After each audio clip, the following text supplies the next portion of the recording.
मित्रांनो, भक्ती आणि शक्तीचा जिथे संगम होतो ते ठिकाण देऊगाव. भक्ती म्हणजे जगद्गुरू तुकाराम महाराज यांचे जन्मगाव आणि शक्ती म्हणजे छत्रपती शिवाजी महाराज यांची शक्ती.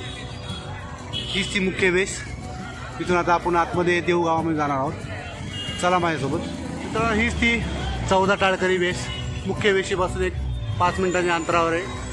जे जगद्गुरू संत तुकाराम महाराज यांच्या कीर्तनामध्ये जे 14 टाळकरी असायचे त्यांच्या स्मरणार्थ ही वेस आहे, 14 टाळकरी वेस.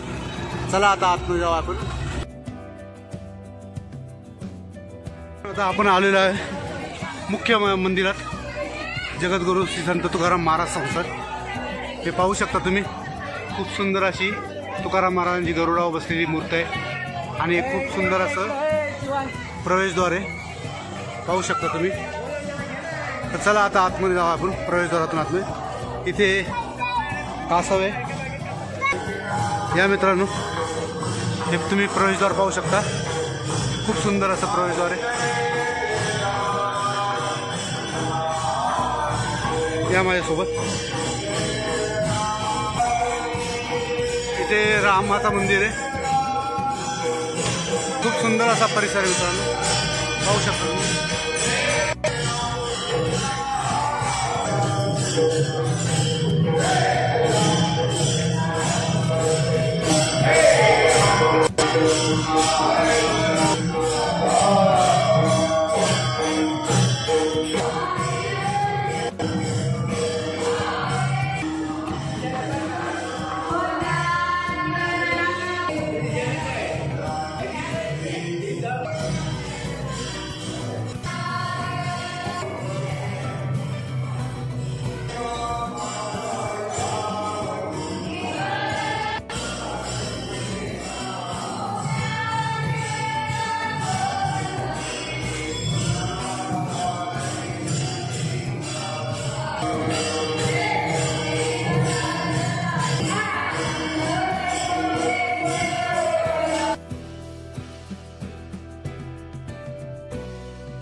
जगद्गुरू श्री संत तुकाराम महाराज यांचे जन्मस्थान आहे. जन्म इसवी सन 1608 ते प्रयाण 1649. पाहू शकता तुम्ही. हे त्यांचं जन्मस्थान आहे. इथे राहिलेत. हे आता आतमध्ये जाऊ आपण.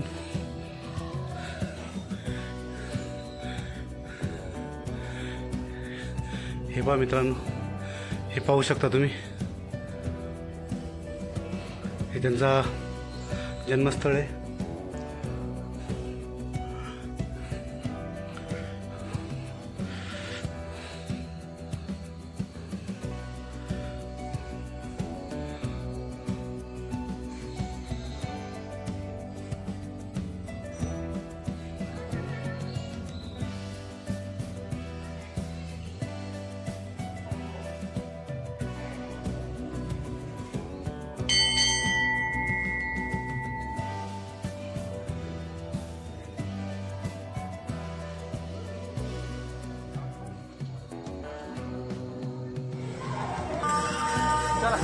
मित्रांनो, आपण आता मुख्य मंदिरातून दर्शन घेऊन इंद्रायणी घाटावर चाललेलो आहोत, जिथे जगद्गुरू तुकाराम महाराज यांचे अभंग बुडवले होते ते ठिकाणे.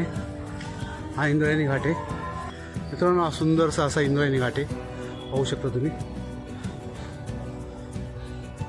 इथेच जगद्गुरू संत तुकाराम महाराज यांचे अभंग यांची गाथा बुडवली होती या डोहात, इंद्रायणी नदीत.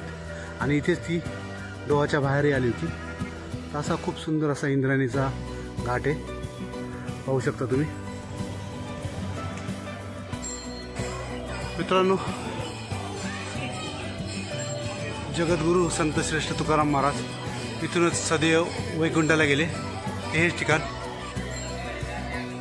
हे ते नांदुरकीचं झाड जे तुकाराम बीजला, हे पूर्ण झाड हालतं.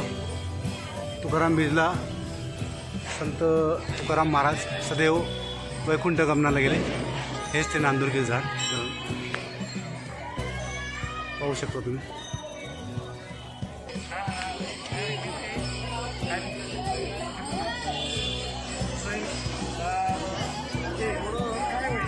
इथे काही तुकाराम महाराजांचे अभंग आणि त्यांचे चित्र असे इथे लावलेले आहेत, पाहू शकता तुम्ही हे सर्व.